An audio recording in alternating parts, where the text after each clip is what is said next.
Football ചരിത്രത്തിന്റെ താളുകളിലേക്ക് സ്വർണ്ണലിപികളാൽ ഒരു Spanish വസന്തം തിരക്കഥ എഴുതി. ന്യൂജേഴ്സിയിൽ അർജന്റീനൻ സ്വപ്നങ്ങൾക്ക് മേലെ സാങ്കേതിക തികവിൽ ഒരു യൂറോപ്യൻ വിജയഗാഥ. ഖത്തറിന്റെ ഒരു തനിയാവർത്തനം ഒരിക്കൽ കൂടി മെസ്സിയിൽ കാത്തിരുന്നതാണ്. എന്നാൽ മൈതാനത്തെ തങ്ങളുടെ സാമ്രാജ്യമാക്കി ഒരു യൂറോപ്യൻ കളിയഴകിൽ സ്പാനിഷ് പട ന്യൂജേഴ്സിയിൽ വിശ്വകിരീടമുയർത്തി. ശാന്തമായി തോന്നിയ പാസുകളുടെ തീവ്രത പക്ഷേ അർജന്റീനൻ ഗോൾ മുഖത്തെ വിറപ്പിച്ചു. ടൂർണമെന്റിലുടനീളം പോരാട്ടത്തിന്റെ തിരിച്ചുവരവുകൾ നിറയെ കണ്ടതാണ്. എന്നാൽ കലാശക്കളിയിൽ കളിമറന്ന് മെസ്സിയും സംഘവും നിരാശയെ പുൽകി. മൈതാനത്തൊരു പ്രതീക്ഷകൾക്ക് വക നൽകാതെ സ്പാനിഷ് പട അവരുടെ തനിനിറം പുറത്തെടുത്തു.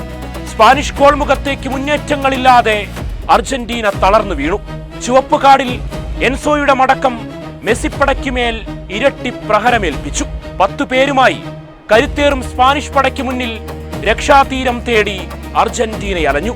സമനിലയിൽ മത്സരം എക്സ്ട്രാ ടൈമിലേക്ക് നീങ്ങിയതോടെ പെനാൽറ്റി എന്നൊരു സ്വപ്നതീരം തേടി അർജന്റീന പോരാട്ടത്തിനിറങ്ങി. മാർട്ടിനസിന്റെ ചോരാത്ത കൈകളിൽ സ്പെയിൻ തീയുണ്ടകളെല്ലാം അസ്തമിച്ചു. അർജന്റീനയ്ക്ക് എന്തു പറ്റിയെന്ന ഭാവത്തിൽ ആരാധകർ നിശബ്ദമായി. പിന്നിൽ നിന്ന് തിരിച്ചു വരുന്ന ഒരു ആൽബി സെലസ്റ്റ്യൻ പോരാട്ടം കാത്തിരുന്നവരെ നിരാശരാക്കി അർജന്റീന ലക്ഷ്യമില്ലാതെ നീങ്ങി. 106 മിനിറ്റിൽ ഫെറാൻ ടോറസിന്റെ പിഴയ്ക്കാത്ത ചുവടുകളിൽ അർജന്റീനയുടെ ഒരു ജനതയുടെ പ്രതീക്ഷകൾക്ക് മേൽ ചെമ്പടയുടെ വിജയാരവമുയർന്നു.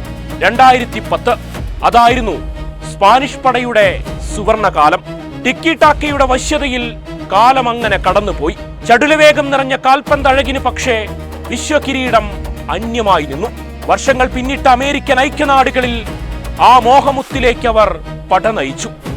എണ്ണയിട്ട പ്രതിരോധവും പേരുകേട്ട മധ്യനിരയും കണിശമായ ആക്രമണവും നിറച്ച് ഒടുവിലവർ അർജന്റീനയെയും വീഴ്ത്തി. ഖത്തറിൽ മെസ്സിയിലെല്ലാം പൂർണ്ണത പുൽകപ്പെട്ടതാണ്. അതിനാൽ ഇതൊരു നഷ്ടങ്ങളുടെ ഏടുകളിൽ അർജന്റീനയ്ക്ക് രേഖപ്പെടുത്തേണ്ടതില്ല. പക്ഷേ സ്പാനിഷ് പടയ്ക്ക് ഇത് കാൽപന്തിന്റെ അനശ്വരമായൊരു സ്വപ്നതീരമാണ്. കാൽപന്തിന്റെ ചരിത്രത്തിലേക്കൊരു സ്പാനിഷ് പടയോട്ടത്തിന്റെ സുന്ദര പര്യവസാനം.